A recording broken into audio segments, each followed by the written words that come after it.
Welcome to Love Connection. Today you'll meet Rob. He likes to meet women at 55 miles per hour.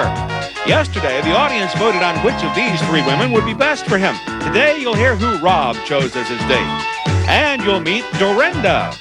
She's looking for a man who can climb the steps to her home. Which of these men did she choose? Which will our audience choose? Today on Love Connection, you'll find out, and you'll hear everything that happened on their dates. Now, here's our host, Chuck Willery. Thank you, Rob. Nice to see you here today. We're going to get started by meeting our first guest. He likes to go to plays and spend time with his 13-year-old son. He says he's had to revise his way of looking at women, and we'll find out more about that. Please welcome Rob Lesson. Hi, Rob. How are you? Go ahead and seat. I don't understand what you mean by meeting dates at 55 miles an hour. Is this on the freeway or what? You look over and you simply say, "Where are you going?" And they give you an answer. And At 55? At 55. And you look over and you say, "Well, would you like to go up the next off-ramp?" And they pull off and you get the phone number. And you can have a very nice long-term relationship that way. You said you revised your way of looking at women. What was your old way? Oh, yeah. The old way. Sex object. You know, really? the good-looking woman. That's what I went for. But I have found that if there isn't something going on upstairs and something coming out of the heart, there really isn't a lot that a pretty face can do for you. Mm-hmm. Okay. Let's remind everybody what happened yesterday. Now, yesterday, our studio audience saw Rob's three choices. They voted for one. Let's take a look at all three women again and catch up today. First, there was Janaki. She's originally from New York. She enjoys hiking and cooking, but definitely not cleaning. Then Wendy, she's from Philadelphia. Her idea of a great date is sitting in front of the TV watching a good football game. And then Sharon, she's originally from Missouri. Her hobbies are interior decorating and racquetball. Now, the audience vote was recorded yesterday. We're going to get to that a little bit later. Right now, Rob's going to tell us who he chose. Well, I chose Sharon. Chose Sharon. Here. Sharon's backstage. Let's say hello to Sharon Dixon. Hi, Sharon. Hi. How are you? Fine, thank Sharon, whenever you feel like it, you talk to us, okay? you. Okay, love All right. Tell us about the date. Decided on where to go. We talked about a particular restaurant I had in mind, and we agreed. Went over to pick her up. Went over to pick her up, and What'd you think of Rob in person?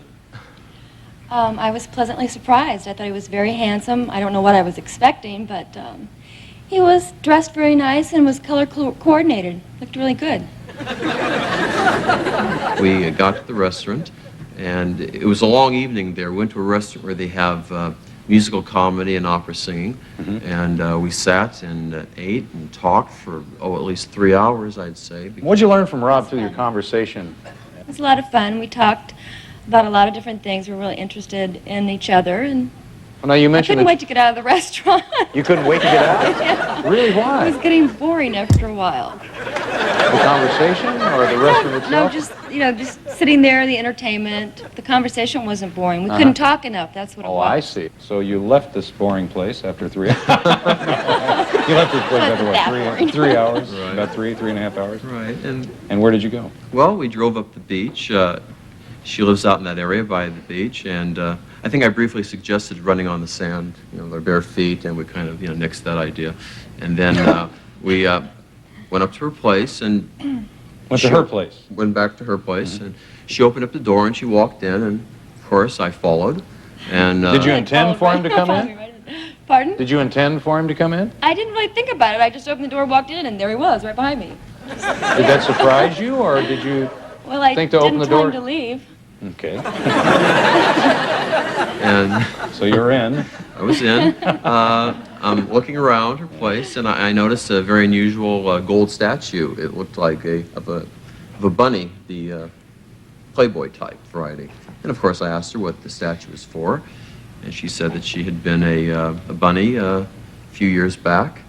And of course, that was like the icing on the cake. I found it very interesting, exciting. I enjoyed it during the evening, but to find out she was a bunny, that was really terrific. I had dated a couple of centerfolds in the past, but this was very interesting. Why? Why?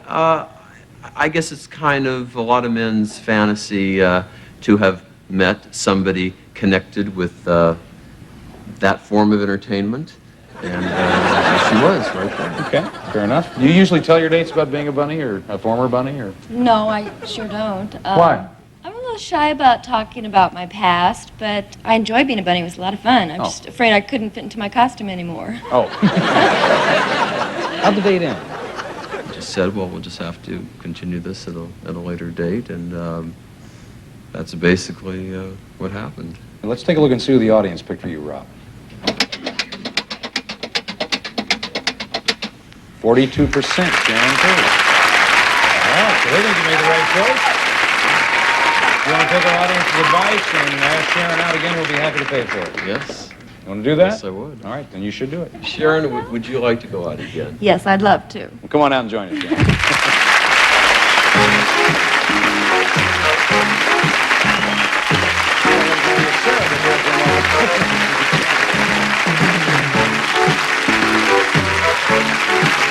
Sit right over there. Different hair color. You're kind of blondish now instead of dark. Summer blonde. He liked the fact that that you were a bunny. I mean, he really liked that. I could tell when he said it. He said, "Well, it was a little icing on the cake." Does that surprise you? No. Why? It doesn't surprise me because most men do like that. That's why I usually try not to. Kind of part of a little fantasy, maybe. Yeah. Well, listen, we appreciate you all coming on the show and sharing your date with us. We have a nice parting gift for both of you, and keep in touch, please. All right, we're going to come right back with another couple in just a minute. Stay tuned.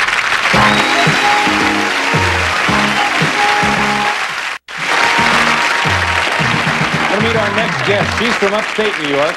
She's been divorced for 3 years. She says that when it's time to have children, she'll give up her career. Please welcome Dorinda Carey.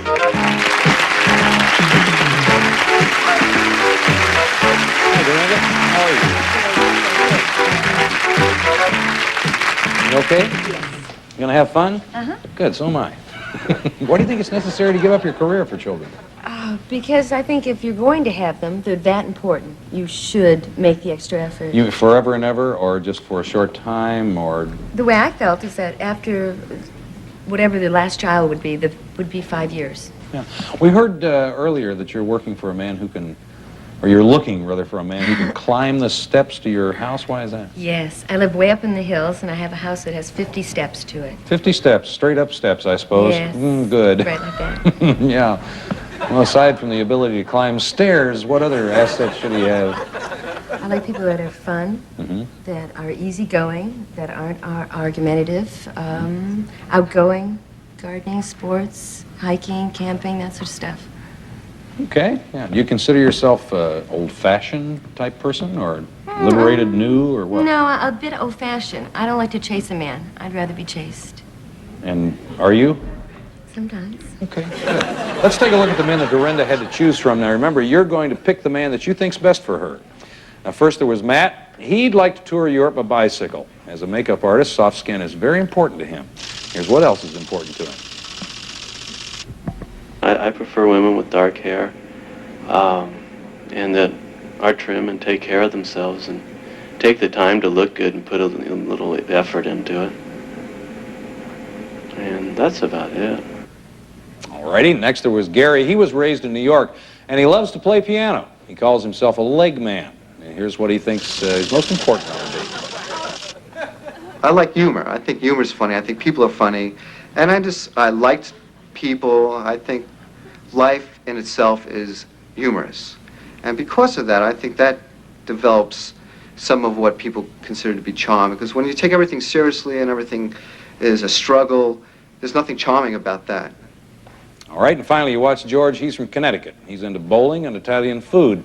The right woman can expect flowers or even a home-cooked meal, but his profession can sometimes cause problems. Sometimes I'll carry my job over into my personal life, okay? And people will say, oh, quit being so serious, you know, lighten up, you know, you're talking to me, you're asking me questions. Are you interrogating me on this date, or what are you doing? You know?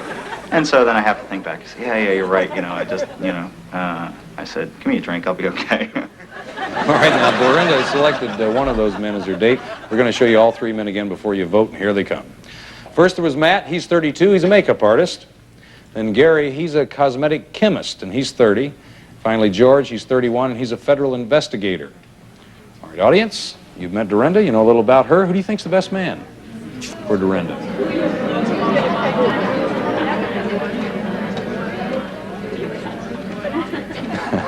Okay. The audience votes locked in. We're going to take a break. When we come back, we're going to meet the man Dorinda selected. You're going to hear everything that happened on that date, and we'll do that in 2 minutes. We'll be right back.